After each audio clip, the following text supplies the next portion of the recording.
گرامی مولا کا ایک جملہ ہے، غور سے سنیں گے کہ 20ویں صدی کے اندر جانے کے بعد اس میں تحقیق ہوئی. مولا نے ایک جملہ کہا کہ تعریف اس خدا کی جس نے سمندر کی گہرائیوں میں بسنے والی مخلوقات کو وہیں پہ رزق عطا کیا. جملہ میں کہہ گیا کہ سمندروں کی گہرائیوں میں بسنے والی مخلوقات کو وہیں پہ رزق عطا کیا. 20ویں صدی میں دریافت ہوا کہ یہ جو سمندر ہیں کہ اتنے گہرے ہیں کہ زمین پہ جو اونچے اونچے پہاڑ ہیں ان سے زیادہ گہرے سمندر ہیں. اب تحقیقات شروع ہو گئی، کبھی اتنے گہرے ہیں، ان میں آیا مچھلیاں بھی ہیں؟ کہا ہاں. یہاں تک کہ انہوں نے کہا کہ انسان جا ہی نہیں سکتا. مشکلوں سے انہوں نے کیمرے نیچے اتارے، دیکھا وہاں پہ بھی مچھلیاں. توجہ کہ اتنے میلوں گہرائی کے اندر مچھلیاں، یہ اوپر اگر آئیں تو لہریں اتنی تیز ہیں کہ یہ تباہ و برباد ہو جائیں، مر جائیں، ان کے تکہ بوٹی ہو جائے، ختم ہو جائے. یہ اوپر نہیں آ سکتی. پھر یہ آکسیجن کیسے لیتی ہیں، غذا کیسے لیتی ہیں؟ کچھ لوگ پہنچ گئے ہیں. تو اب 20ویں صدی کے اندر جا کے تحقیقات شروع ہوئی کہ یہ مچھلیاں اتنی چھوٹی ہیں کہ اگر آنا چاہیں تک مر جائیں گی. ہوا کیسے لیتی ہیں؟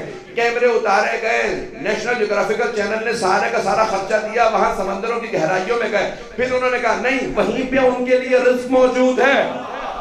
زمین کے اندر پودے ہیں جن سے آکسیجن نکلتی ہے، وہ وہی آکسیجن لے لیتی ہیں.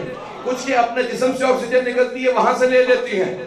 20ویں صدی میں جا کے دریافت ہوا، جو چوتھے امام فرما گئے تھے تعریف اس خدا کی جو سمندروں کی گہرائیوں میں بسنے والی مخلوقات کو وہیں پہ رزق دیتا ہے، وہیں ہوا عطا کرتا ہے. یہ صرف علم لدنی کے مالک امام بتا سکتے ہیں.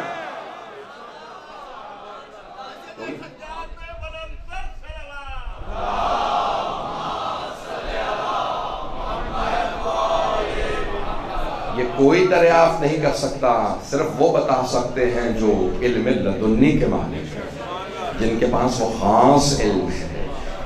عزیزان گرامی، امام نے اپنے انداز سے دعاؤں کو سنا، یہاں تک کہ آپ کے کچھ شیعہ مسجد نبوی کے باہر بیٹھے تھے اور اپنے اپنے انداز سے عبادت کر رہے تھے. کچھ صلوات کی تسبیح پڑھ رہے تھے اور کچھ دشمنان اہل بیت پہ. میں نے تو کچھ نہیں کہا تو ان لوگوں نے کہا ہے. تو امام آئے اور آنے کے بعد اب سارے آئے اور آنے کے بعد امام ان لوگوں سے ملے، ان شیعوں کو سلام کیا جو صلوات پڑھ رہے تھے. انہیں سلام نہیں کیا کہ جو لعنت بھیج رہے تھے. تو کچھ شیعوں نے پوچھا کہ مولا آپ ان سے راضی نہیں؟ مولا نے کہا دونوں سے راضی، میرے شیعہ.